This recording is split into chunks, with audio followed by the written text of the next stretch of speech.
Clarissa, may problema ba? Bigla ka yatang tumahimik. Pinahinto naman ni Clarice ang pagmamaneho ni Vince at pinatabi sa gilid ng daan para makapag-usap sila na ginawa rin naman ni Vince. Anong problema, Clarissa? Ano ang importanteng sasabihin mo na kailangan pang ihinto ang sakyan? Yung tungkol sa sinasabi mong painting, alam kong tungkol doon dahil ako mismo ang nagpasa noon sa isang art dealer. Hindi ako ang nagpinta noon, kundi ang mga anak natin. Nagulat naman si Vince at hindi agad nakapagsalita. Ano? Nagbibiro ka ba, Clarissa? Anak? Anak natin? Paano? Buntis ako nung umalis ako, Vince. Nagbunga ng triplets ang nangyari sa atin. Hindi ko rin alam kung paano ko kinayang iluwal silang tatlo na magkakasunod. Pero totoo ang mga sinasabi ko. Mag-6 na taon na sila ngayong taon na to.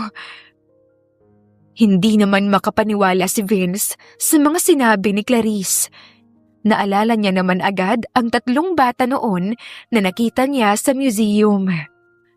Bakit umalis ka noon kung buntis ka? Bakit hindi mo sinabi sa akin? Ngayon pa na lumalaki na sila at hindi ko man lang napagmasdan ang paglaki nila. Muntik na akong makunan dahil sa mga magulang mo. Kaya ako lumayo. Tinulungan ako ng lolo Leo mo na siyang kasama ngayon ng mga bata. Alam kong malaki ang kasalanan ko sa ginawa kong paglayo, Vince. Ang naiisip ko noon, yun lang ang paraan para may panganak ko ng maayos ang mga anak natin. Kahit nasabihin ko sa'yo, hindi pa rin susuko ang mga magulang mo na paghiwalayin tayo. Inaapi nila ako noon habang nakatalikod ka. Pero mababait sila kapag kaharap ka. Ayokong masira ang pamilya niyo dahil sa akin. Madalas tayong nagsisisi dahil akala natin mali ang desisyong pinili natin dahil na rin sa mga pinagdadaanan natin. Pero paano kung ang paglaban lang pala ang tanging paraan para malampasan mo ang lahat ng pagsubok at makamtan din ang kasiyahan sa huli? Makakaya mo pa bang lumaban o sumuko na lamang dahil yon ang sa tingin mo na madaling gawin para hindi ka na mahirapan pa? Ako si Clarice at aking ibabahagi ngayon sa inyo ang kwento ng buhay ko na sana ay kapulutan ninyo ng aral. Vince, sigurado ka ba sa gagawin natin?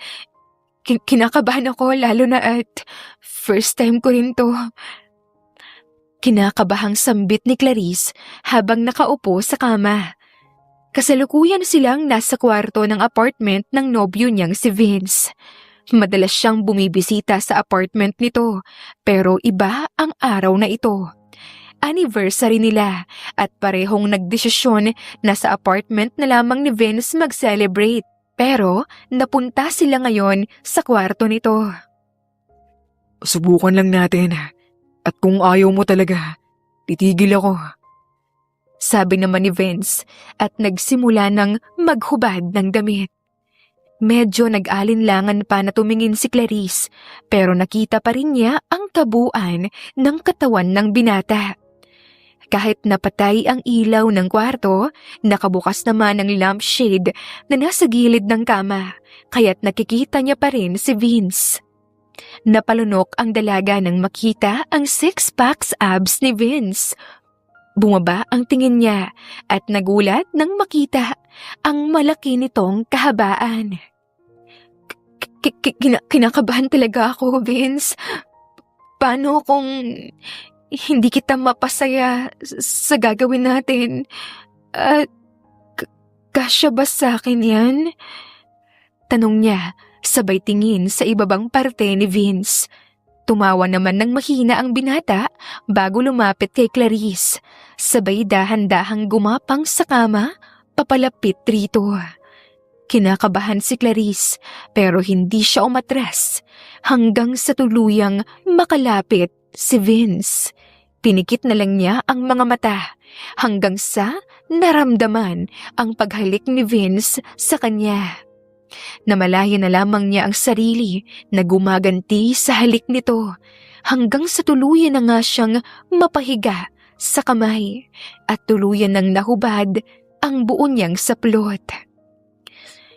Malamig ang aircon sa kwarto pero init na init silang pareho dahil sa ginagawa nilang pagpapasaya sa isa't isa. Mahal na mahal kita, Clarice. Pananagutan kita kahit anong mangyari at lahat ay gagawin ko mapasaya ka lang. Hindi na nakapagsalita pa si Clarice nang maramdaman ang dahan-dahang pagbaon ng kahabaan ni Vince sa kaloob-looban niya.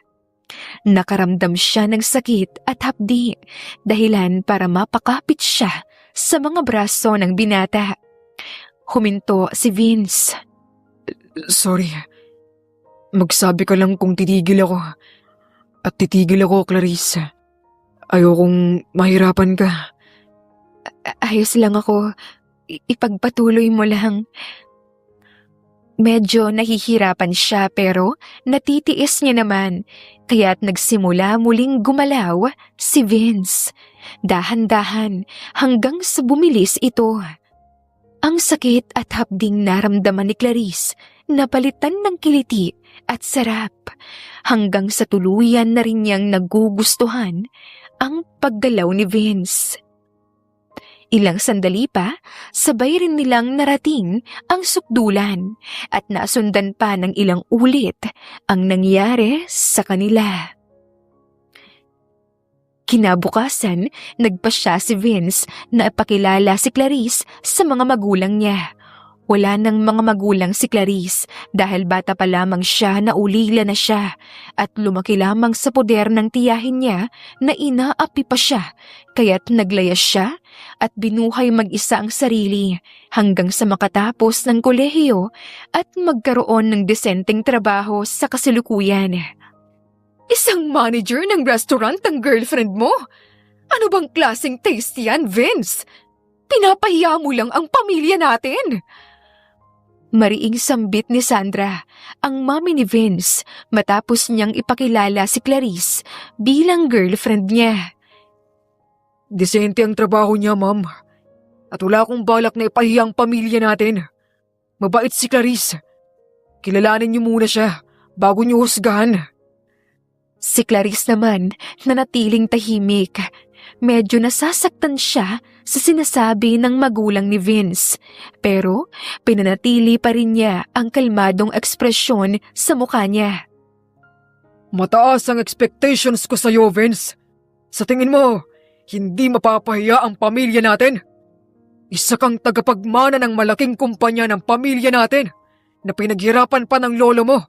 Dapat, ka-level mo lang ang pinapatulan mo. Galit namang saad ng dad ni Vince na si Richard. Dad, huwag naman kayo magsalita ng ganyan. Nagmamahalan kami ni Clarice at wala na kayong magagawa doon. Ang magagawa nyo lang ay bigyan ng chance si Clarice na makilala nyo. At kapag nakilala nyo na siya, sigurado ako na magugustuhan nyo rin siya. Pinalaki nyo ako na hindi nanguhusga ng iba at binibigyan ng sapat na pagkakataon ng lahat. Kaya sana, gawin niyo yun ngayon. Iba naman kasi yun, anak. Sinasabi namin sa'yo noon yon dahil ang mga taong mababa sa atin, pinagsisilbihan naman tayo. Ibang usapan na kung magiging parte sila ng pamilya natin. Hindi naman nagpatinag si Vince sa mga sinasabi ng mga magulang niya at pinili pa ring kampihan at didepensa si Clarice. Kalaunan, sumuko rin ang mga ito at pumayag na pansamantalang titira si Clarice sa bahay nila para kanila itong makilala. Ano ba yan? Ayusin mo nga ang trabaho mo. Simpleng paghugas lang ng pinggan, sobrang makalat na. Ganyan ba kayo maghugas sa probinsya ninyo? Galit na sambit ni Sandra. Napatingin naman si Clarice sa harapan niya. Ang lababo kung saan siya naguhugas. Medyo basa na nga siya, pati ang paligid ng lababo na may kakaunting sabon na kumakalat sa gilid nito. Pero hindi naman gaano kakalat talaga. Sorry po, aayusin ko po agad pagkatapos ko rito. Palibhasa kasi, laking bahay ampunan. Walang disiplina at walang tamang paglaki. Ayusin mo yan. Ang aga-aga pinapainit mo yung ulo ko. Ang tigas mo rin kasi dahil nandito ka pa rin. Kung ako sa'yo, matagal na akong umalis dahil hindi ka naman nababagay dito. Pangiinsulto ni Sandra bago tumalikod at lumabas ng kusina. Napabuntong hininga naman si Clarice. Ilang araw pa lamang siya sa bahay ni Vince pero palagi na siyang pinapagalitan ng mami nito kahit sa maliliit lamang na bagay na kaya namang ayusin kung pagsasabihan lang siya ng maayos. Hindi siya nagsusumbong kay Vince dahil ayaw din naman niya ng gulo at mas ayaw niyang masira ang pamilya nito nang dahil lang sa kanya. Nasaan ang susuotin kong inutos kong plansahin mo? Biglang sabi ng kakapasok lang sa kusina na si Richard. Po, naguhugas po kasi ako. Baka ginawa na po ni Manang Leslie kasi sinabihan ko na po siya tungkol doon. Bakit siya ang pinagawa mo?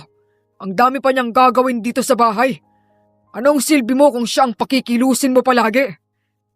At wala kang karapatan na mang-utos sa kanya. Hindi niyo po ako kasambahay dito. Kahit nakikitira ako, nagbibigay ako hanggang sa kaya ko at kumikilos ako sa mga gawain na kaya ko.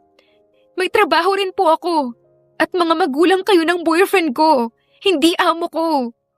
Hindi niyo po ako kasambahay kaya sana, kahit kaunting respeto lang naman bilang tao, gawin niyo sa akin. Hoy! Ang kapal ng mukha mo para sagot-sagutin ang asawa ko! Sino ka ba sa inaakala mo, ha? Sa tingin mo, papayag kami na magkakatuluyan kayo ng anak namin? Biglang sabi ng kakapasok lang na si Sandra. Wala po akong ginagawang masama. Nagsasabi lang po ako ng totoo. Ayoko po ng gulo at gusto ko na magkasundo tayo. Hindi naman nakapagtimpi si Sandra at agad siyang nilapitan, sabay hila nito sa buhok niya, kaya napadaing naman siya. Nandito ka sa pamamahay namin, kaya dapat lang na sumunod ka sa mga gusto namin. Kung ayaw mong sumunod, umalis ka rito at hiwalayan mo na lang ang anak namin. Dahil wala naman siyang mapapala sa katulad mo. Singhal ni Sandra, sabay pabagsak na binitawan ang kanyang buhok. Ma'am, Dad, ano ang nangyayari dito? Bakit kayo nandito lahat sa kusina? May pagtatakang tanong ni Vince na mukhang kararating lang galing sa trabaho nito sa sarili nitong kumpanya. Wala anak. Pinagsasabihan ko lang tong si Clarice na huwag nang mag-abala pa na magkikilos rito sa bahay. Pero kusa talaga siyang kumikilos eh. Ang bait nga niyang bata. Agad namang sagot ni Sandra at nilingon ang anak sa kanginitian ng pilit. Nilapitan naman ni Vince si Clarice. Totoo bang sinasabi nila? Ayos ka lang ba? Bago pa siya makasagot, naunahan naman na siya ni Sandra. Bakit mo pa siya tinatanong? Hindi ka ba naniniwala sa sinasabi ko, anak? Huwag kang mag-alala. Wala naman kaming masamang ginagawa o sinasabi sa girlfriend mo. Hindi ba, Clarice? Matagal pa bago nakasagot si Clarice na tumango din. Nag-usap lang kami. Ayos lang ako, Vince. Huwag ka na lang magkikilos rito sa bahay para iwas na rin sa kapahamakan dahil hindi mo naman masyadong kabisado rito. Kapag may kailangan ka, magsabi ka lang diretso kay Manang Leslie o kaya sa akin. Tumangulang ulit si Clarice at nginitian si Vince. Pinahinto na siya nito sa paghuhugas at sinama na sa kanilang kwarto para makapagpahinga bago maghapunan. Pagsapit ng hapunan nila, sabay-sabay silang lahat na kumain. Makikita naman sa muka at kilos ng mga magulang ni Vince na mababait sila kay Clarice sa harapan ng anak nila. Pero kapag wala si Vince, masama ang tingin nila sa dalaga. Ang tanga-tanga mo! Simpleng utos lang na gawain, hindi mo pa magawa ng maayos! Bakit ka nagkakamali? Hindi ba tiyan ang trabaho mo? Maging alila sa kinalakihan mo! Talagang hindi kita matatanggap! Paulit-ulit na sigaw ni Sandra kay Clarice habang dinuduro-duro ito. Pwede ko naman pong ayusin kung mali ang pagkakaayos ko sa mga gamit. Hindi niyo ako kailangang duruin. Nakakaintindi ako at nasasaktan din sa ginagawa niyo. Hindi natapos ni Clarice ang sasabihin nang makatanggap siya ng malutong na sampal galing kay Sandra. Naikuyom niya ang kamao niya. Ilang araw na siyang nagtitimpi sa pangaapi ng mga magulang ni Vince sa kanya. Tinitiis niya ang lahat dahil mahal niya si Vince, pero punong-puno na siya. Kung ayaw niyo talaga sa akin, aalis na lang ako. Hindi niyo kailangang manakit. Marami ang humahanga sa inyo pero dahil lang pala yun sa yaman niyo. Kung gaano kayo kayaman sa pera, kabaligtaran naman yun sa ugali niyo. Tumalikod naman siya para sana umalis, pero hinila ng malakas ni Sandra ang buhok niya at malakas na tinulak, sabay bitaw, dahilan para muntik nang mapasubsob si Clarice sa sahig sa may sala. Ang kapal ng mukha mo para pagsalitaan ako ng ganyan! Umalis ka rito! Huwag ka nang magpapakita sa amin at tantanan mo na ang anak ko kung ayaw mong mas magdusa at mas maghirap pa! Sandra, ano sa tingin mo ang ginagawa mo? Umapaw ang tinig ng isang matandang lalaki sa may pinto. Pumasok ito na puno ng galit ang muka. Papa, ano ang ginagawa niyo rito? Kailan kayo dumating dito sa Pilipinas? Hindi ba't nagpapagaling kayo sa States? Hindi niyo man lang sinabi na uuwi kayo. Kinakabahang sambit ni Sandra. Kahit na masungit at palaban siya, may isang tao pa rin siyang kinatatakutan at iyon ay ang papa niya na lolo naman ni Vince. Hindi na mahalaga ang pagdating ko. Ang mahalaga ay ang pang-aalipusta mo. Siya ba ang sinasabi ni Vince sa akin na girlfriend niya? Ano ang karapatan mo para apihin ang isang taong walang kalaban-laban? Naiibang ka na ba? Papa, wala naman po kayong alam tungkol sa buong nangyari. Dinidisiplina ko lang siya. Tigil! Umalis ka na sa harapan ko bago pa ako makagawa ng ikakasisi ko. Natakot naman si Sandra na agad ding umalis, pero tiningnan niya muna ng masama at may pagbabanta si Clarice bago tuluyang umalis sa bahay. Agad namang nilapitan ni Leo si Clarice at nakitang umiiyak ito. Anong nangyari, iha? Pasensya ka na sa anak ko. May masakit ba sa'yo? Kinapa naman ni Clarice ang ilalim ng suot niyang mahabang palda at itinaas ang kamay. Nanginginig siya at umiiyak habang nakatingin sa kamay niya na puno ng dugo. Agad na nataranta si Leo at agad na tinawag ang driver niya sa labas kung nasaan ang kanyang kotse. Tinulungan nila itong makatayo at agad na dinala sa ospital. Tana, iha. Tatawagan ko muna si Vince para ipaalam sa kanya ang nangyari. Huwag po.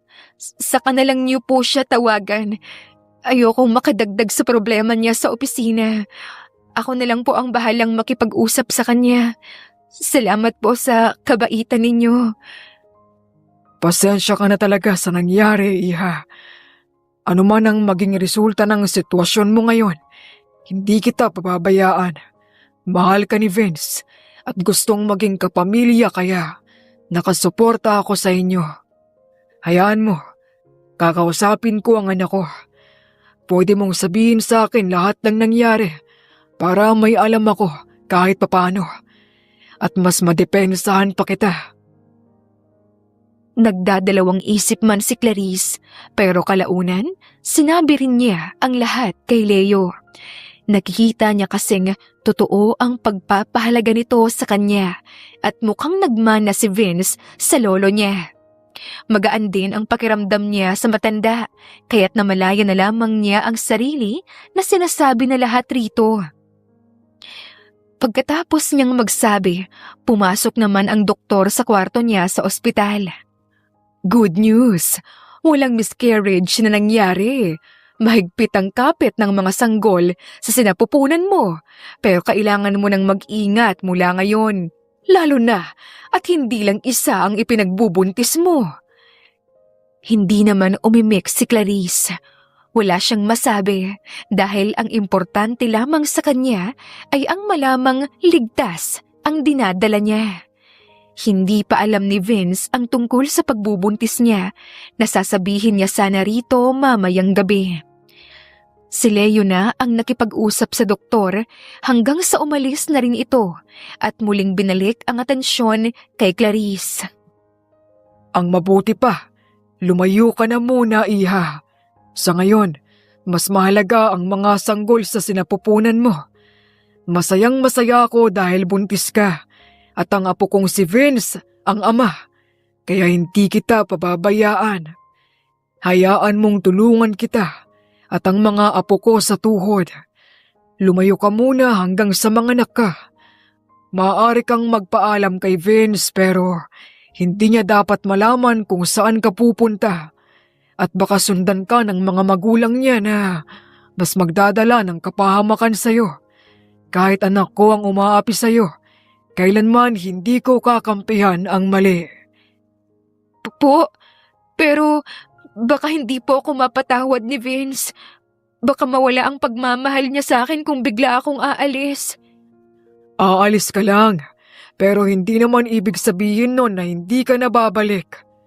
Ako na ang bahala sa lahat. Malalaman mo rin naman ang nangyayari sa buhay ni Vince kahit na lumayo ka. Gusto kong manganak ka muna bago siya balikan. Maging matatag ka muna, maging palaban ka, at unahin mo muna ang mga anak ninyo ni Vince. Kung talagang mahal ka niya, mahihintay niya ang pagbabalik mo. Napaisip naman si Clarice. Hindi muna siya nagbigay ng desisyon kay Leo dahil hindi pa siya sigurado. Ayos naman talaga ang plano nito. Isa lang ang dapat niyang gawin, ang magtiwala rito. May mga punto rin ang plano ni Leo at katulad ng sinabi nito, sa pagkakataong ito, dapat niyang unahin ang kapakanan ng mga sanggol sa sinapupunan niya. Makalipas ang ilang oras sa ospital, na-discharge din si Clarice. Namilit pa siya na umuwi na dahil ayaw niyang malaman ni Vince ang nangyari. Nagpasya rin si Leo na manatili sa bahay ni na Vince para mabantayan si Clarice hanggang sa makapagdesisyon ito. Oh, matamlay ka yata. May problema ba? Inayos niya ang kumot nila sa kama bago tumabi kay Clarice.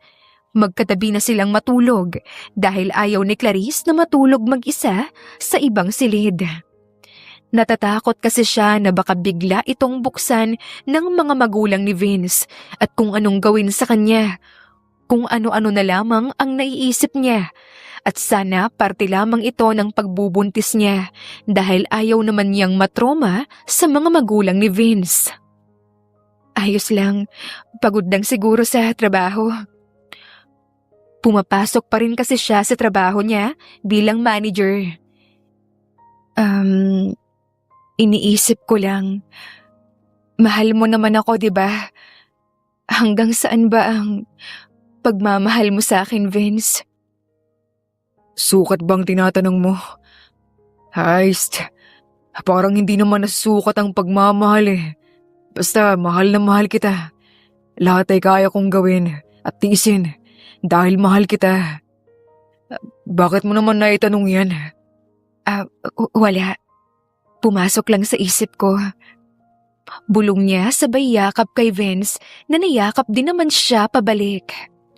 Wala pa siyang sinabi kay Vince tungkol sa pagbubuntis niya at mabuti na lang din siguro yon dahil ngayon nakapagdesisyon na siya na sundin ang plano ni Leo. Kinaumagahan, maagang umalis si Vince. Papasok na rin sa trabaho niya si Clarice pero hindi talaga siya papasok dahil nakapag-resign na siya. Aalis siya patungong airport pero bago yun, nag-iwan muna siya ng sulat sa kama ni Vince. Inilagay niya sa sulat na babalik siya at sana makakapaghintay si Vince sa kanya. Sa tulong nga ni Leo, tuluyan ring nakaalis ng bansa si Clarice. Binigyan siya ng apartment at kasambahay ni Leo sa California. Inalagaan naman ni Clarice ang sarili niya at ang pagbubuntis niya hanggang sa tuluyan na rin siyang nanganak. Nabalitaan rin niya na halos mabaliw na si Vince sa kakahanap sa kanya. Pero matapos niyang manganak, nagdesisyon pa siya na huwag na munang bumalik. Mabilis na lumipas ang buwan hanggang sa naging 6 na taon. Lolo Leo!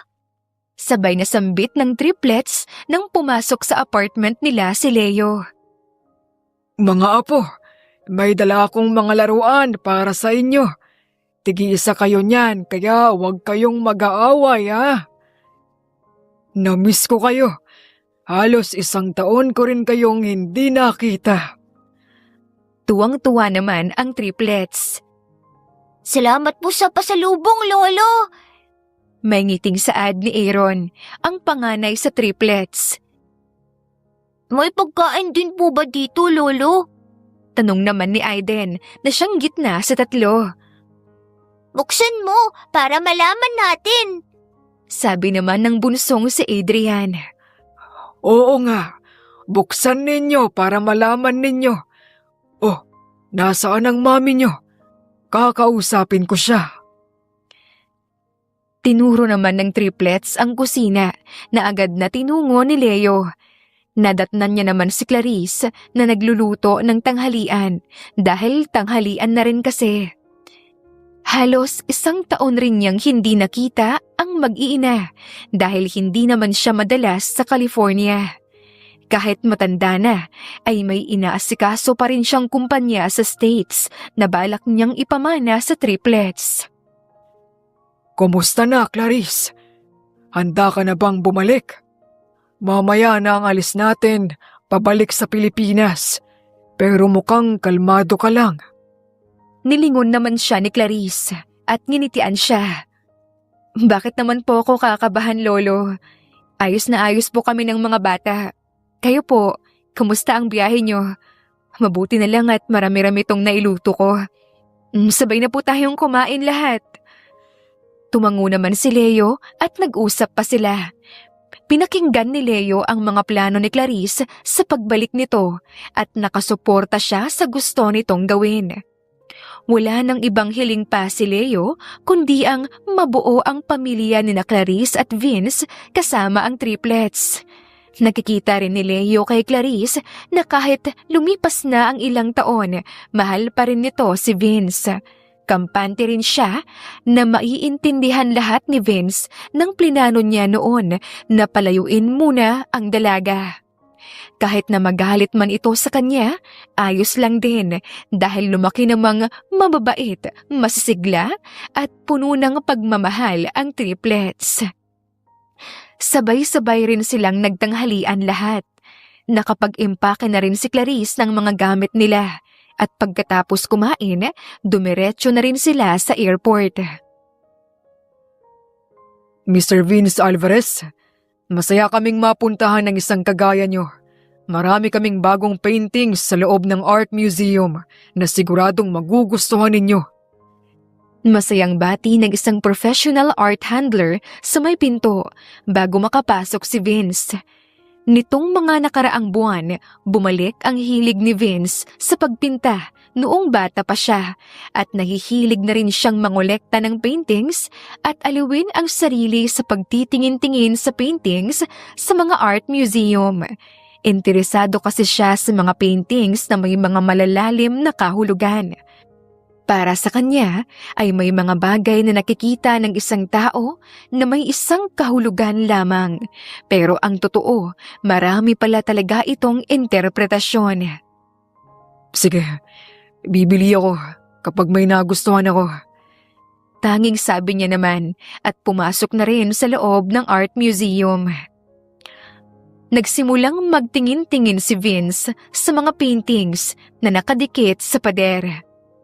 Matapos ang ilang sandali, napahinto naman siya nang makita ang isang bukod-tanging painting ng isang pamilyar na babae.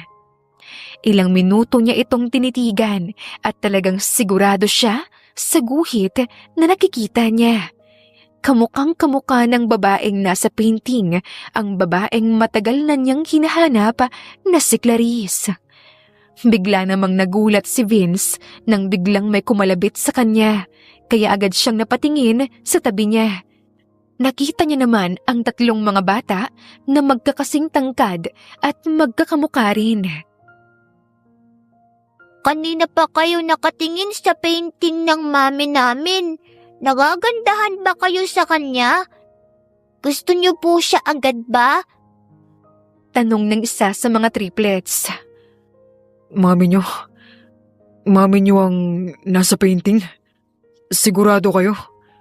Kung gano'n, siya ba ang nagpinta niyan? Hindi po kami ang nagpinta niyan. At si Lolo naman ang naglagay dyan. Pinagtulungan naming tatlo yan. Maganda po, di ba?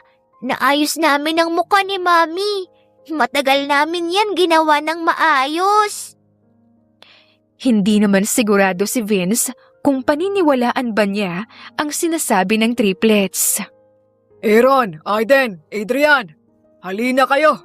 Hinahanap na kayo ng mami niyo! Tawag ng isang lalaki sa unahan na hindi pamilyar kay Vince. Sige po, sir. Aalis na kami. Kung bibilihin niyo po ang painting, kailangan niyo rin pong makilala ang nasa painting. Magkita po ulit tayo sa susunod. Hindi na nakapagsalita pa si Vince nang tumakbo na palayo ang triplets hanggang sa tuluyan ng nawala ang mga ito sa paningin niya.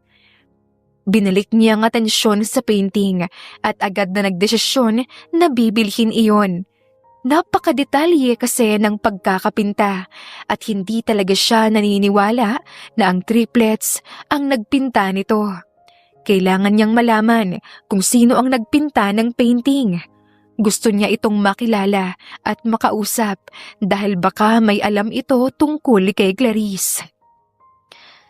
Sa kabilang banda, nanatili naman sina Clarice at ang mga anak niya sa rest house ni Leo na pinangalan sa panganay sa triplets na si Aaron.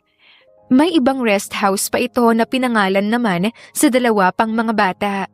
Nagpapasalamat ng gusto si Clarice sa kabaitan ni Leo. Pero wala lamang ito kay Leo dahil pamilya na ang tingin niya sa mag-ina. Nakapagpatayo ng sariling negosyo si Clarice sa tulong ni Leo at nagkaroon ng mga koneksyon. Nangako naman siya na hindi masasayang ang tulong ni Leo dahil lahat ng pinaghirapan niya mapupunta naman sa kinabukasan ng triplets. Mabuti na lang at hindi mo pinalaking sobrang malapit sa'yo ang mga anak mo, Clarice. Naiiwanan mo sila sa lolo nila. Biglang sabi ni Gino, isa sa pinagkakatiwalaang empleyado ni Clarice sa negosyo niya na naging kaibigan na rin niya at ninong ng triplets. Malapit sila sa isa't isa at alam rin ito ang sitwasyon niya ngayon. Nagkakilala sila sa California noon dahil sa negosyo. Naghahanap kasi siya noon ng mapagkakatiwalaan sa pagbubukas ng branch niya sa Pilipinas. At si Gino nga ang naging tagapamahala ng negosyo niya sa Pilipinas. May iba't ibang branch na rin kasi ang negosyo niya sa iba't ibang bansa. Malapit sila sa akin, Gino. Sadyang ang mamature lang talaga nila. Kaya naiiwan ko sila kapag may event akong dadaluhan. Hindi ko nga inaasahan na maiimbita ako sa isang business trip ng kliyente ko dito sa Pilipinas. Kakarating ko lang pero ang dami ko nang gagawin. Nagmamaneho si Clarice ng kotse patungo sa isang resort kung saan gaganapin ang business party at iba pang activities nila. Ako nang bahala. Kaya ko na yun. Sasabihan na lang kita kapag sobrang kailangan ka. Mag-focus ka na lang sa mga anak mo. Saka sa plano mo na mahanap ang daddy nila. Ngumiti naman si Clarice sabay tingin kay Gino. Hindi ako ang maghahanap dahil kusa niya akong hahanapin. Bulong niya saka binalik din ang tingin sa harapan. Ayaw niyang madismaya kapag aasa siya. Pero malakas ang kutob niya na naghihintay pa rin si Vince sa kanya. At sa pagkakataong ito, anuman ang mangyari, lalaban na siya. Sisiguraduhin niyang mabubuo ang pamilya niya. Pagdating sa resort, nagkanya-kanya na rin sila ng punta ni Gino sa mga room number nila. Magara ang resort dahil may hotel, restaurant at sports area. Naka-exclusive ito sa kanila ng 3 araw. Kilala na rin kasi ang negosyo ni Clarice kaya madalas nang may nag-iimbita sa kanya sa mga iba't ibang event. Kinagabihan, ang unang event na mangyayari ay business party kung saan magpapakilala muna ang lahat at makikihalubilo. Medyo marami rin ang dumalo sa event na hinanda ng may-ari ng resort at lahat ng imbitado ay maimpluwensya at mayamang negosyante. Excuse me, miss. Napalingon si Clarice sa likuran niya matapos siyang kalabitin ng kung sino. Bumungad naman sa kanya si Vince na sobrang guwapo sa suot nitong puting tuksido. Mas gumuwapo pa ito at sana gusto niya itong yakapin pero pinakalma niya muna ang sarili niya. Alam niya na kasama si Vince sa event kaya siya pumayag na dumalo. Medyo nagulat pa rin siya dahil matapos ang 6 na taon ay muli silang nagkita. Clarice. Bulong ni Vince. Ngumiti naman si Clarice. Vince, nagkita na tayo. Kamusta ka na? Hindi naman sumagot agad ang binata at agad siyang niyakap ng mahigpit. Niyakap din niya ito pabalik at damang-dama niya ang pangungulila sa kanya ni Vince. I'm sorry. Sorry kung natagalan akong bumalik. Magsasalita na sana si Vince nang biglang may nagpahiwalay sa pagyayakapan nila. Excuse me? Sino ka? Bakit nakayakap ka sa fiancé ko? Ang landi mo rin, no? Singhal ng isang babaeng hindi pamilyar kay Clarice. Agad namang kumunot ang noo niya. Fiancé? Yes! Hindi mo ba ako kilala? I'm Diane. The one and only famous Diane na fiancé rin ni Vince Alvarez. Ikaw, sino ka? Bakit pa yakap-yakap ka sa fiancé ko? Hindi ka pamilyar sa akin, kaya huwag kang lumapit-lapit sa fiancé ko. Napatingin naman si Clarice kay Vince at hinintay ang sasabihin nito. Huwag ka munang makialam rito, Diane. Bumalik ka muna sa party. Mag-uusap na lang tayo mamaya at huwag kang susunod. Seryosong saad niya bago hinawakan ang kamay ni Clarice at hinila palabas ng function hall ng hotel kung saan ginaganap ang party hanggang sa makalabas sila at makalayo. Anong nangyari, Clarice? Bakit sulat lang ang iniwan mo sa akin noon? Saan ka pa nagpunta? Bakit umalis ka? Magkakasunod niyang tanong nang marating nila ang dalampasigan. Hindi naman alam ng dalaga kung saan siya magsisimulang magpaliwanag. Vince, naiintindihan ko ang pagtataka mo. Naguguluhan ka, pero nagtiwala ako noon na maiintindihan mo ang rason ko na hindi ko pa masasabi sa ngayon. Ano? Anong kahibangan ba yung sinasabi mo? Imbes na magpaliwanag ka sa mga nangyari, mas pinapagulo mo lang ang lahat. Kung talagang may tiwala ka sa akin, sasabihin mo lahat. Hinawakan naman ni Clarice ang kamay ni Vince. Ayokong sabihin lang. Gusto kong ipakita ko rin sa iyo ang dahilan, Vince. Hayaan mong dadahan-dahanin ko nang mas maunawaan mo at hindi ka magulat. Ngayon bumalik ako dahil yun ang pangako ko sa'yo. Sabihin mo, hanggang ngayon ba, ako pa rin? Naiintindihan ko kung hindi na. Aminado naman ako na kasalanan ko ang lahat kung bakit tayo nagkakaganito. Tatanggapin ko ano man ang sabihin at desisyon mo. Hindi naman agad nakapagsalita si Vince. Nakatingin lang siya sa mga mata ni Clarice na nakikita niya namang walang bahid ng kasinungalingan. Sabik na sabik siya sa pagbabalik nito pero hindi pa rin mawala ang pagdadalawang isip niya. Lalo na at wala siyang ideya kung bakit ito umalis noon. Sige, Clarice. Pagkakatiwalaan kita. Hindi rin naman ako naging perpekto. Dahil itinigil ko ang paghahanap sa'yo. At ngayon, engaged na ako. Pero maniwala ka, hindi ko mahal si Dayan. Hindi ko rin siya gusto. Pinilit lang ako ni na Mom and Dad. Ngayon bumalik ka na. Payag ako na bigyan ng pagkakataon pa ang pagmamahalan natin. Pero sa pagkakataong ito, dapat wala nang kasinungalingan na mamagitan sa atin. Kailangan na maging tapat tayo sa isa't isa. Simula ngayon. Papayag ako sa gusto at kondisyon mo, pero asikasuhin mo na muna yung engagement mo. Dahil ayoko ng dagdag gulo. Marami na akong gulong kinakaharap ngayon, Vince. Mag-usap tayo ulit dahil maya ayusin din ako.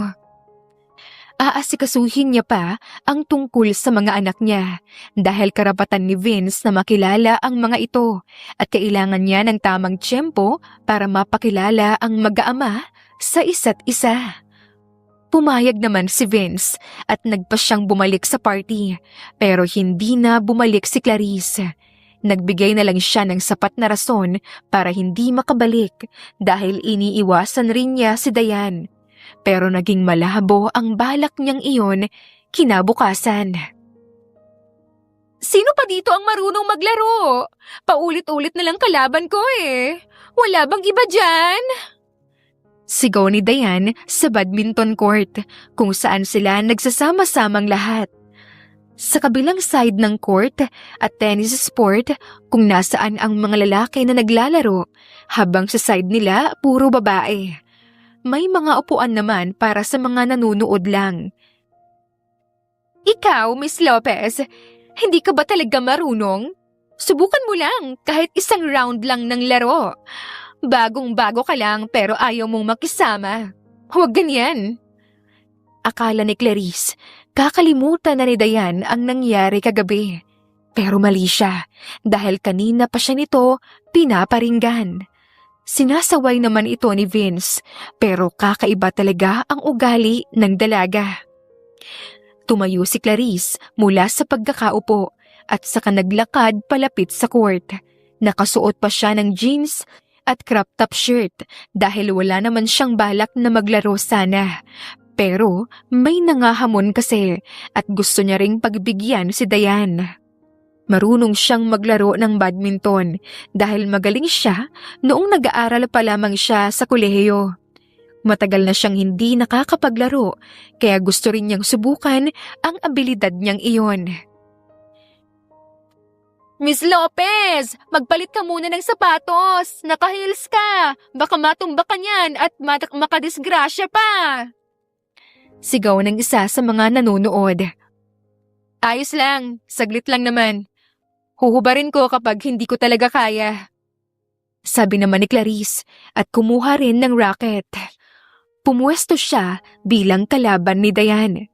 Nagtaka naman siya nang umatras ang mga kasama nila hanggang sa sila na lamang ni Dayan ang magkaharap.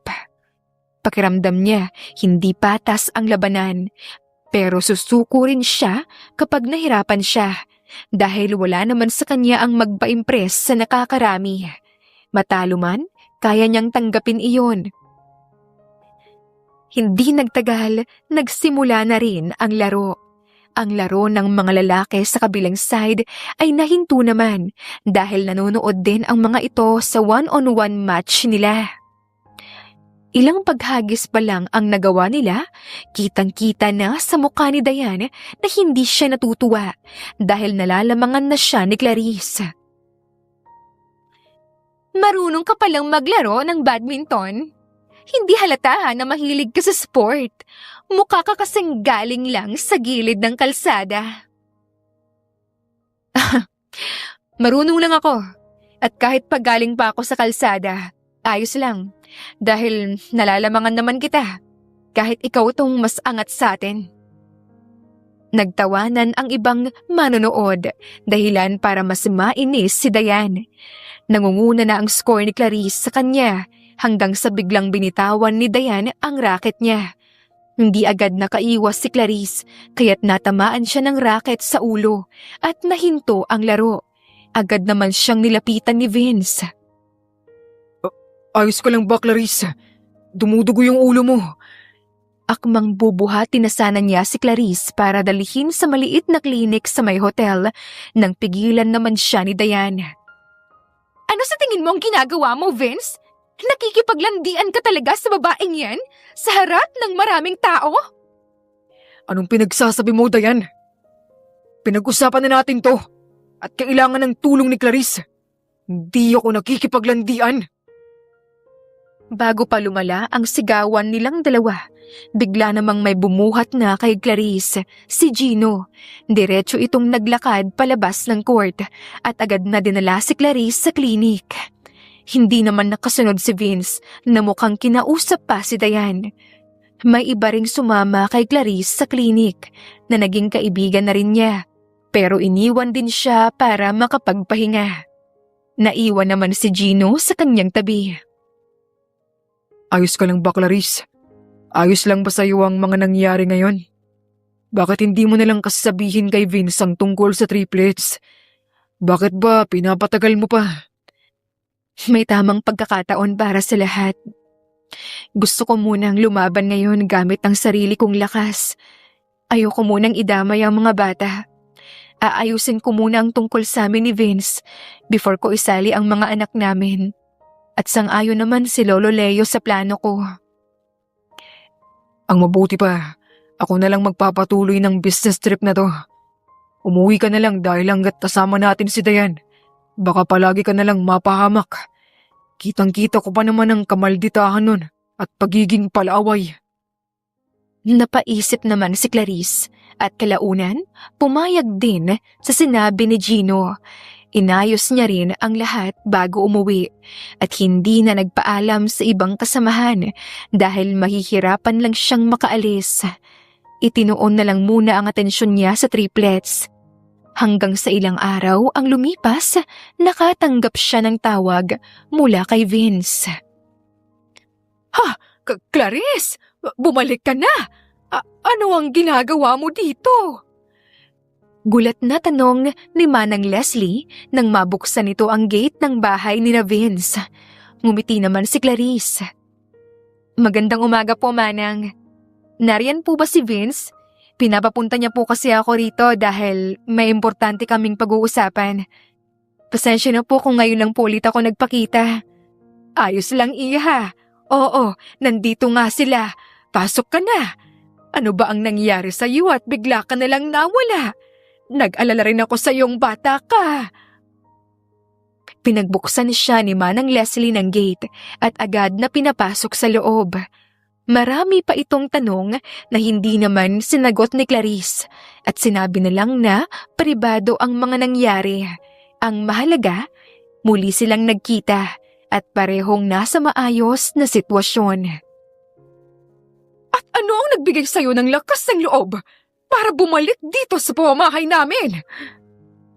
Dumagundong ang tinig ni Sandra habang naglalakad pababa ng hagdan mula sa ikalawang palapag ng bahay.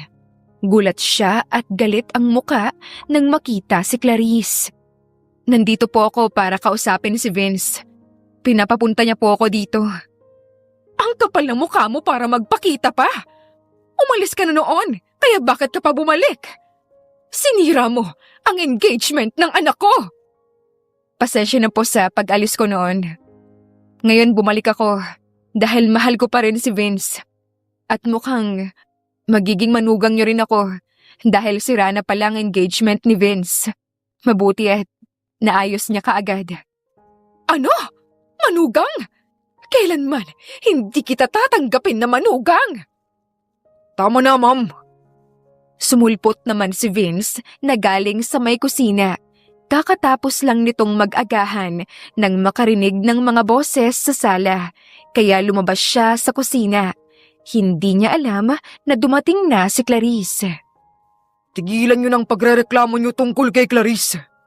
Dahil wala rin naman kayong magagawa pa. Di na ako bata. At kahit itakwil niyo ako, wala na akong pakialam. Ano? Nahihibang ka na ba?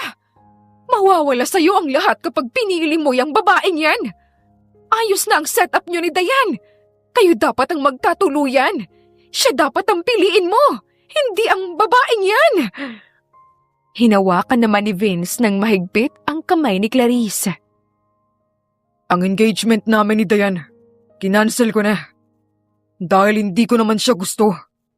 Kami ni Clarice ang magpapakasal. At wala na kayong magagawa roon. Kung ayaw niyo siyang tanggapin, hindi namin ipipilit ang sarili namin sa inyo. Hinila na ni Vince si Clarice palabas ng bahay nila at hindi pinansin ang mom niya kahit ilang beses siya nitong tinawag. Nagtuloy-tuloy lamang sila sa kotse niya hanggang sa makaalis sila. Mabuti na lang at hindi dinala ni Clarice ang kotse niya kaya nakapag-walk out kaagad sila. Pasensya ka na sa mom ko, Clarice. Kahit hindi mo sabihin, alam kong isa siya sa dahilan kung bakit ka umalis. Biglang sabi ni Vince habang nagmamaneho ng kotse. Hindi naman agad nakapagsalita ang dalaga. Ano na ang plano mo ngayon? Saan tayo pupunta? Sa apartment ko. Doon na muna tayo at mag-usap ng mga susunod nating gagawin. Ayos lang ba yun sa'yo? Handa ka bang sumama sa akin at magsasama na tayo, Clarice? Handa ako sa bagay na yun, Vince. Pero may kailangan pa akong sabihin sa'yo. Dahil bago tayo magpatuloy, may kailangan ka dapat malaman. Hindi natuloy ng dalaga ang sasabihin nang tumunog ang cellphone niya na agad niyang sinagot. Hindi na unawaan ni Clarice ang narinig niyang pag-uusap ni Vince at ng kung sino sa cellphone. Namalaya na lamang niyang dumadaan na sila sa pamilyar na kalsadang alam niyang nadaanan na niya nitong bago lang. Saan tayo pupunta? May kikitain lang ako saglit, Clarice. Hindi ka maniniwala sa sasabihin ko. May nakita akong painting sa museum at ang nasa painting ay isang babae na kamukhang kamukha mo. Hindi ako sigurado kung sinong nagpinta nun. Bumalik kasi ako sa hilig kong pagpinta. Kaya nangolekta na rin ako ng mga paintings. Naging model ka ba ng isang painting? Ngayon, kikitaan ko yung nagpinta nun. Napaisip naman ang dalaga at agad na nagulat nang mapagtanto ang mga sinabi ni Vince. Papunta sila ngayon sa opisina ng art dealer na pinili ni Clarice para sa painting na pininta ng mga anak niya. Mukhang hindi alam ng mga ito o ni Leo na si Vince ang nagka-interes ng painting na gawa ng triplets. Agad siyang kinabahan pero pinakalma niya muna rin ang sarili dahil sa pagkakataong ito wala siyang balak na umatras pa. Handa na siyang sabihin ang totoo at pagharapin ang mag-aama. Clarice, may problema ba? Bigla ka yatang tumahimik. Pinahinto naman ni Clarice ang pagmamaneho ni Vince at pinatabi sa gilid ng daan para makapag-usap sila na ginawa rin naman ni Vince. Anong problema, Clarice? Anong importanteng sasabihin mo na kailangan pa nating huminto? Yung tungkol sa sinasabi mong painting, alam kong tungkol doon. Dahil ako mismo ang nagpasa nun sa isang art dealer. Hindi ako ang nagpinta nun kundi ang mga anak natin. Nagulat naman si Vince at hindi agad nakapagsalita. Ano? Nagbibiro ka ba? Clarice? Anak? Anak natin? Paano? Buntis ako. Noong umalis ako, Vince. Nagbunga ng triplets ang mga nangyari sa atin. Hindi ko rin alam kung paano ko kinayang iluwal silang tatlo na magkakasunod. Pero totoo ang mga sinasabi ko. Mag-6 na taon na sila ngayon. Hindi naman makapaniwala si Vince sa mga sinabi ni Clarice. Naalala niya naman agad ang 3 batang noon niya nakita sa museum. Bakit umalis ka noon nung buntis ka? Bakit hindi mo sinabi sa akin? Ngayon pang malalaki na sila. Hindi ko man lang napagmasdan ang paglaki nila. Muntik na akong makunan dahil sa mga magulang mo. Kaya ako lumayo. Tinulungan ako ng lolo Leo mo na siyang kasama ngayon ng mga bata. Alam kong malaki ang kasalanan ko sa ginawa kong paglayo, Vince. Ang naiisip ko noon, yun lang yung tanging paraan para may panganak ko ng maayos ang mga anak natin. Kahit nasabihin ko sa'yo, hindi pa rin susuko ang mga magulang mo na paghiwalayin tayo. Inaapi nila ako noon kapag nakatalikod ka. Pero kapag kaharap ka, mababait sila. Ayokong masira ang pamilya niyo nang dahil sa akin. Napahilamos si Vince sa mukha niya.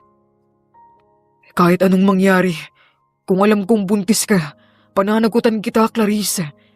Alam mo kung gaano kita kamahal at naiintindihan ko ang takot mo.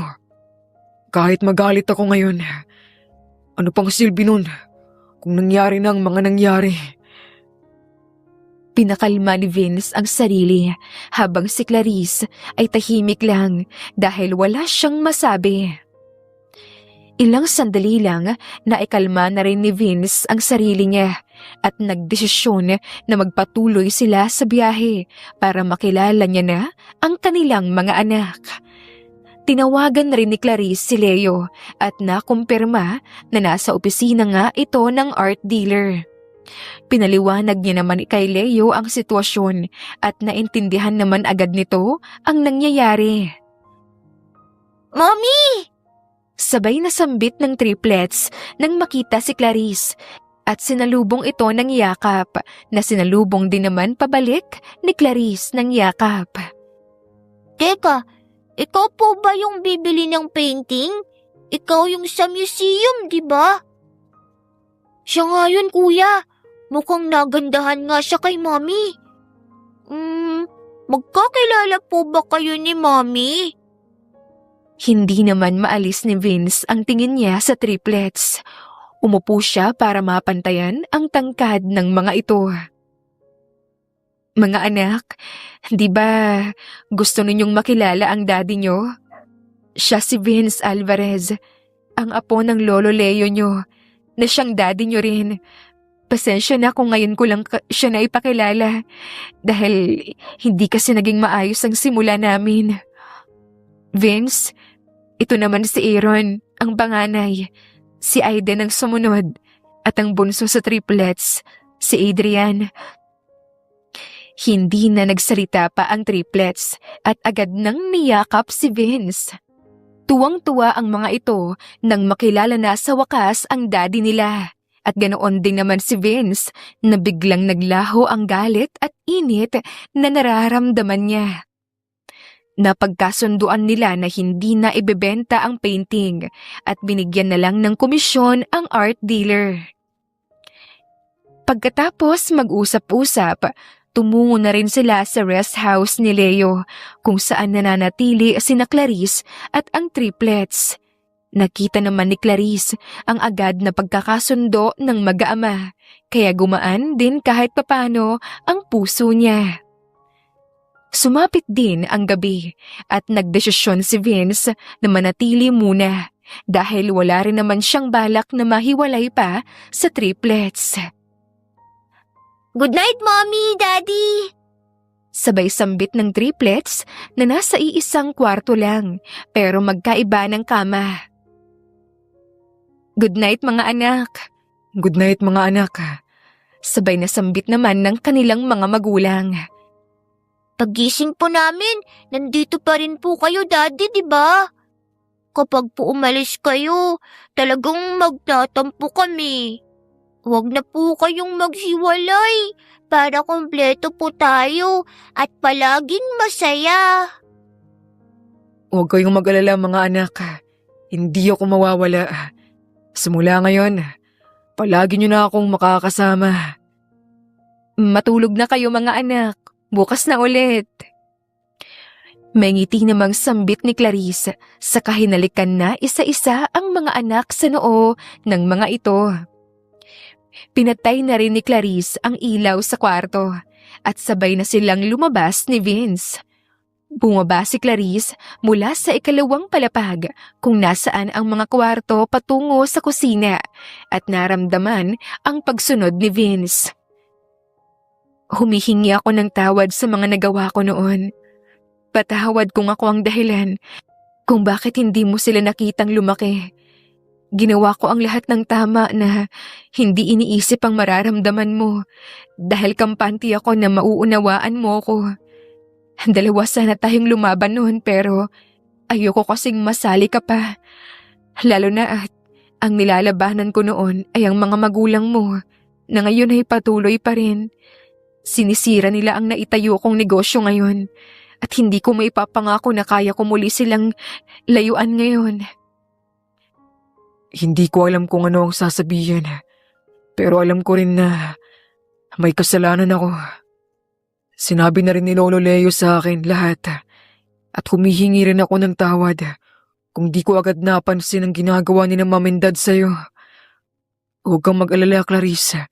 Hindi ko nahayaan pa na maapi umasaktan ka nila, lalo ng mga anak natin. Naramdaman ni Clarice ang pagyakap ni Vince sa kanya mula sa likuran niya habang nagtitimpla siya ng tsaa na iinumin. Ang mahalaga ngayon ay mabuo ang pamilya natin, Clarice. Salamat, Vince. Salamat sa pag-intindi. Pangako, babawi ako. Nanatili silang magkayakap ng ilang minuto bago hinarap ni Clarice si Vince. Pagtingin nila sa isa't isa, unti-unti namang lumapit ang mga mukha nila hanggang sa tuluyan ding dumampi ang labi nila sa isa't isa. Unti-unti namang naglakbay ang mga kamay ni Vince sa katawan ni Clarice hanggang sa bilis ng pangyayari na malaya na lamang nila ang mga sarili nila na nasa kama na. Tuluyan nang may nangyari sa kanila. Kinabukasan, maagang umalis si Vince dahil may meeting pa siya sa opisina. Pero nakapagpaalam naman siya ng maayos sa triplets dahil maaga ring gumising ang mga ito. Nagplano naman sila na sabay ng magtatanghalian, kaya pupunta si Clarice sa opisina niya mamaya kasama ang triplets. May gagawin din si Leo, pero sasabay ito mamaya sa kanilang tanghalian. Miss, nariyan ba si Mr. Alvarez? Pakisabi namang narito ako. Clarice ang pangalan ko. May ngiting saad niya sa nagbabantay sa front desk sa loob ng ground floor ng kumpanya ni Vince. Yes po ma'am, kilala ko po kayo dahil sikat na kayo ngayon dahil sa clothing business niyo. Masaya po ako na makilala kayo ma'am. Magkaibigan po ba kayo ni Sir Alvarez? Ang cute naman po ng mga batang kasama niyo. Pamangkin niyo po ba sila? Mga anak ko sila. Pakiasikaso muna yung pakay ko rito. Sige po. Sorry po, saglit lang po, ma'am. Sabi nito at agad na may tinawagan. Ang kapal ng mukha mo na pumunta dito? Sino ka ba sa inaakala mo? Napahinto ang lahat dahil sa biglang sumigaw. Napunta naman ang tingin ni Clarice sa may elevator at nakita ang papalapit sa kanya na si Sandra. Agad namang itinago ni Clarice ang mga anak niya sa likuran niya. Wala po akong balak na manggulo. Nandito lang ako dahil pinapapunta ako ni Vince rito. Wala akong pakialam sa mga rason mo. At nagdala ka pa talaga ng mga paslit dito? Ano yan? Mga anak mo sa ibang lalaki? At ang anak ko ang gusto mong managot sa kanila? Talaga bang nahihibang ka ng babae ka? Iilan din ang mga empleyado sa paligid na nakikinig sa kanila, pero hindi nakaramdam ng hiya si Clarice dahil alam niyang wala siyang maling ginagawa. Huwag po kayong magsalita na parang alam niyo ang lahat. Kahit ano pang sabihin at gawin ninyo, alam na ni Vince kung ano ang paniniwalaan niya. Galit naman siyang tiningnan ni Sandra. Hindi rin ito nakatiis at agad siyang nilapitan, sabay sa bunot nito sa buhok niya. Ang kapal ng mukha mong babae ka! Hindi ka nababagay sa anak ko! Isa ka lang hampas lupa! Bumalik ka sa pinanggalingan mo! Agad naman silang nilapitan ng security guard at pilit na inawat si Sandra. Hindi naman lumaban si Clarice, pero lumaban para sa kanya ang triplets. Bitawan niyo ang mami namin! Huwag niyong saktan si mami! Wala siyang ginagawang masama! Isusumbong namin kayo sa daddy namin! Tuluyan ding napabitaw si Sandra sa buhok ni Clarice nang may malakas na puwersa ang humila sa kanya. Nagulat siya at hindi agad nakapag-react. Ano ba sa tingin niyong ginagawa ninyo, ma'am? Hindi pa ba kayo tapos sa pang-aapi niyo kay Clarice? At ngayon, sa harapan pa ng mga anak namin? Galit na sambit ni Vince. Nagulat ang mga tao sa paligid at nagsimula ng magbulong-bulungan. Maniniwala ka agad sa babaeng yan kaysa sa akin ng mami mo. Binibilog lang niya yung ulo mo, anak. Huwag kang maniwala sa kanya. Kung gusto mo ng anak, may bibigay naman iyon ni Diane sa'yo. Tama na, mami. Tigilan mo na to, please.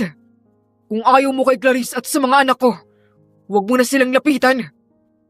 Huwag mo nang pakialaman ang buhay ko dahil hindi na ako bata pa. May pamilya na ako. Unang beses pa lang itong nagtaas ng boses sa kanyang ina na siyang ikinagulat ni Sandra. Ngunit imbes na makonsensya, mas lalo lamang nainis si Sandra at nagalit kay Clarice. Hindi ako papayag na sirain ka ng babaeng yan. Tandaan mo to, anak kita. At alam ko kung ano ang ikabubuti mo. Seryosong sabi niya bago tumalikod at lumabas na sa kumpanya. Pinabalik naman ni Vince ang mga empleyado niya sa pagtatrabaho at agad na kinamusta si Clarice at ang triplets. Dinala niya muna ang mga ito sa opisina niya at pansamantalang sinabihan ang security guard na huwag munang papasukin ang mom niya na wala ang kanyang pahintulot sa kumpanya niya. Nakapangalan na kay Vince ang kumpanya ng kanilang pamilya, kaya nasa kanya na ang otoridad ng kumpanya at wala nang magagawa pa ang mga magulang niya roon. May ilang maliliit na negosyo pa sila at inaasikaso ito ng mga magulang niya kaya hindi rin naman mauubusan ang mga ito ng pera. Magpapa-DNA kami ng mga bata at kapag lumabas na ang resulta, ipapapubliko natin ang pamilya natin. Ayos lang ba yun sa'yo, Clarice? Ayoko kasi na magkaroon ng chismis tungkol sa atin o mga issue. Kaya para malinis ang lahat, kukumpirmahin ko na agad ang relasyon namin. Bago pa nakasagot si Clarice, naunahan naman siya ng triplets. Daddy, hindi ba't magiging complete family talaga tayo kung pakakasalan mo si Mami? Yan po kasi ang sabi ni Lolo. Oo nga po. Kailan niyo po pakakasalan si Mami? Magkakaroon po ba kami ng bagong kapatid? Mga anak, hindi madali ang sinasabi ninyo dahil may kailangan pa kaming ayusin ng daddy nyo. Hayaan niyong pag-usapan namin ang bagay na yan. Sabi ni Clarice, sabay tingin kay Vince para pakinggan ang pagsang-ayon nito sa kanyang sinabi. Let's do it. Magpakasal tayo. Wala nang engagement party. Kasal na kaagad. Nagulat naman si Clarice, lalo na nang lapitan siya ni Vince na nakaupo lang sa desk nito habang siya ay nasa sofa at ang triplets naman ay nasa sofa na kaharap ng sofang inuupuan niya. Anong ginagawa mo? Kinakabahan niyang tanong nang biglang lumuhod ang binata sa harapan niya. Marry me, Clarissa. Akala ni Clarice nagbibiro lamang si Vince at bibiruin niya rin sana ito dahil wala itong singsing, pero may kinuha ito sa bulsa nito na siyang ikinagulat niya nang makita kung ano yon, isang diamond ring. Ilang taon ko na ring bitbit to. At ngayon, pwede ko na rin tong ibigay sa'yo. Dahil sa'yo ko lang din naman to planong ibigay. Kinuha niya ang kamay ni Clarice at isinuot sa daliri nito ang singsing. Paano mo nalaman ang sukat ng daliri ko? Marami akong paraan, no? Mabuti at yan lang yung naitanong mo. Kala ko tatanggihan mong proposal ko. Nakakahiya naman lalo na at parang nag-i-enjoy yung nanonood sa atin. Tiningnan naman ni Clarice ang triplets na tuwang-tuwa at kilig na kilig sa kanilang nakikita. Paano naman kita tatanggihan kung ganyang ngiti at tuwa ang naibibigay mo sa kanila? Masaya ako dahil binigyan mo uli ako ng pagkakataon, Vince. Hindi ko nasasayangin pa ang pagkakataon na ito para buuin ang pamilya natin. Niyakap niya si Vince at niyakap din siya nito pabalik. Nakisali rin sa yakapan ang mga bata. Mabilis na lumipas ang mga araw. Tuluyan na ring isinapubliko ni na Vince at Clarice ang kanilang relasyon. Marami ang natuwa at sumuporta, pero hindi pa rin nawala ang mga hindi sang-ayon. Pero kakaunti na lang. Kahit wala ang suporta ng mga magulang ni Vince, ay nasa tabi naman nila si Leo na buong nakasuporta sa kanila. Oh, Clarice, nandito ka sa bahay.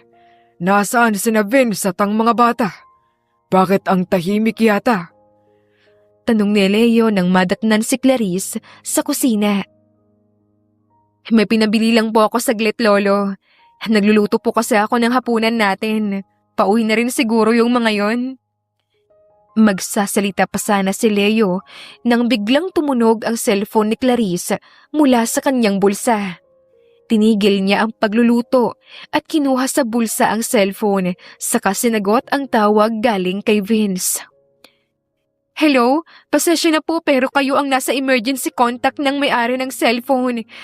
Tumatawag po ako mula sa Ultra Care Hospital. Nadisgrasya po kasi ang may-ari ng cellphone at may kasama siyang 3 bata. Pumunta po kayo agad dito. Hindi na natapos pakinggan ni Clarice ang sinasabi ng nasa kabilang linya nang mabitawan niya ang cellphone niya. Nagulat naman si Leo. Ano ang nangyari? Nadisgrasya raw po si Vince kasama ang mga bata. Tara na, puntahan natin sila agad. Nagmamadali namang saad ni Leo. Napansin niya ang pagkatulala ni Clarice kaya hinila niya agad ito. Tumungo sila sa labas ng bahay at agad na sumakay sa sasakyan ni Leo. Nasa loob naman ng kotse ang driver niya na agad pinaandar ang kotse. Sinabi rin ni Clarice kung saang ospital naroroon sina Vince. Pagdating nila sa ospital ay agad na hinanap ni Clarice ang mga anak niya. Dinala rin naman siya ng isang nurse sa isang kwarto kung saan ginagamot ang triplets. Mga anak, ayos lang ba kayo? Sabay namang umiling-iling ang triplets habang umiiyak. May mga iilang pasa sila at galos na ginagamot ng mga nurse. Mga galos at pasa lang po ang mga natamo ng mga bata, ma'am. Hindi sila napuruhan dahil mukhang prinotektahan sila ng lalaking kasama nila na daddy raw nila. Mommy, si Daddy, ayos lang po ba siya? Mommy, ayos lang po kami. Pero kasi si Daddy po, Iwan niyo na po kami, Mami. Unahin niyo po si Daddy. Ayos lang po kami dito kasama si Lolo. Huwag po kayong bumalik hanggat hindi okay si Daddy. Umiiyak na rin na sambit ni Aaron. Parang nadurog naman ang puso ni Clarice sa mga sinabi ng mga anak niya. Sige na, Iha. Ako na muna ang bahala sa mga bata. Balitaan mo ako agad sa sitwasyon ni Vince. Wala na ring nagawa pa si Clarice. Hinalikan niya muna isa-isa sa noo ang mga bata bago umalis at pinuntahan si Vince. Napunta siya sa emergency room kung saan kasalukuyang inaasikaso ng doktor si Vince. Naghintay lang siya sa labas ng pinto hanggang sa lumabas rin ang doktor. Maayos na ang vital ng pasyente pero na-fractured ang paa niya. Ginagawa namin ang lahat at hindi ako sigurado kung makakalakad pa ba siya. Hindi ko rin masasabi na hindi na siya makakalakad pa. Nakadepende na lamang ito sa pagpapagaling niya at determinasyon na makalakad. Ayos lang po, Doc. Kung may pag-asa pa naman na makalakad siya, lahat ay gagawin namin. Ang importante lang, buhay pa siya. Buhay na buhay siya, miss. Ililipat pa namin siya sa private room bago mo siya pwedeng makita. Tumangu-tango naman si Clarice. Sabay nun ang magkakasunod na pagpatak ng luha niya dahil sa sobrang kaba at takot. Umiyak siya ng umiyak hanggang sa tumahan din at nang mailipat sa kwarto si Vince, agad niya itong binantayan. Kalaunan, nagising na rin si Vince kaya mas gumaan na ang pag-aalala ng lahat, lalo na ang triplets. Masaya ang mga ito na nasa maayos ng kalagayan ang kanilang daddy. Pinaliwanag naman ng dahan-dahan ni Clarice ang nangyari sa binti ni Vince at nangakong mananatili sila ng mga bata